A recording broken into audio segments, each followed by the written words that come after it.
വചനോത്സവം online തിരുമുഖ ആരാധനയിലേക്ക് നമുക്ക് പ്രവേശിക്കാം. വിശുദ്ധ കുർബാനയിൽ നമ്മുടെ കൂടെ വന്നിരിക്കുന്ന ഈശോയുടെ തിരുമുഖത്തെ കണ്ണുകൾ കൊണ്ട് കണ്ട് ഈശോയെ സ്നേഹിച്ചുകൊണ്ട് ഇന്ന് നമുക്ക് ഉറങ്ങുവാൻ പ്രവേശിക്കാം. വിശുദ്ധ മത്തായി എഴുതിയ സുവിശേഷം 9-ാമത്തെ അധ്യായം 22-ാമത്തെ വാക്യം: മകളെ, ധൈര്യമായിരിക്കുക, നിന്റെ വിശ്വാസം നിന്നെ രക്ഷിച്ചിരിക്കുക. നിന്റെ വിശ്വാസം നിന്നെ രക്ഷിച്ചിരിക്കുന്നു. സ്നേഹം നിറഞ്ഞവരെ, ഇത് വലിയ ഒരു തിരിച്ചറിവാണ് ഈശോ നമുക്ക് നൽകുക. എൻ്റെ വിശ്വാസം എന്നെ രക്ഷിക്കും, എൻ്റെ വിശ്വാസം എന്നെ രക്ഷിക്കും. മാമോദീസായിലൂടെ വിശ്വാസം ഏറ്റുപറഞ്ഞവർ, യേശുക്രിസ്തുവിൽ വിശ്വാസം ഏറ്റുപറഞ്ഞവരായ നാം ഈശോയിൽ വിശ്വസിച്ചുകൊണ്ട് അനുദിനം ജീവിക്കുവാൻ നമുക്ക് സാധിക്കട്ടെ. ഒരു ഗാനത്തിനോട് ചേർന്ന് നമ്മുടെ മാമോദീസ നാളുകളെ നമുക്ക് ഓർക്കാം. ആ നാളുകളിൽ നമ്മൾ സ്വീകരിച്ച വിശ്വാസ ചൈതന്യത്തിൻ്റെ ആ ഒരു അഗ്നിയുടെ ആ ഒരു അഭിഷേകത്തിൻ്റെ നിറവ് എപ്പോഴും ഉണ്ടാകുവാൻ വേണ്ടി ഈശോയോട് പ്രാർത്ഥിച്ചുകൊണ്ട് ഈശോയുടെ സ്നേഹത്തിൻ്റെ അഗ്നിയാൽ ആ വിശ്വാസത്തിൻ്റെ വളർച്ച നിറയുവാൻ വേണ്ടി ഈശോയോട് പ്രാർത്ഥിക്കാം.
സ്നേഹം നിറഞ്ഞവരെ, മാമോദീസായിൽ നമ്മൾ യേശുക്രിസ്തുവിൽ വിശ്വാസം ഏറ്റുപറഞ്ഞവരാണ്.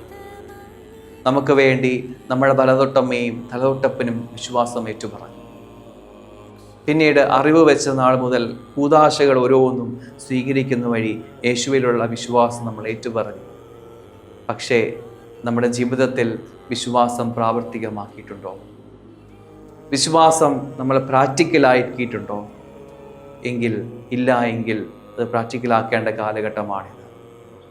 ഈശോയിലുള്ള വിശ്വാസം നമ്മുടെ അനുദിന ജീവിതത്തിൽ പ്രാവർത്തികമാക്കുവാനുള്ള കൃപയ്ക്ക് വേണ്ടി ഈശോയോട് പ്രാർത്ഥിക്കാം. ആ ഒരു കൃപ ലഭിക്കുന്നതിന് വേണ്ടി ഈശോയുടെ ആശീർവാദം നമുക്ക് സ്വീകരിക്കാം. പരിശുദ്ധ പരമ ദിവ്യ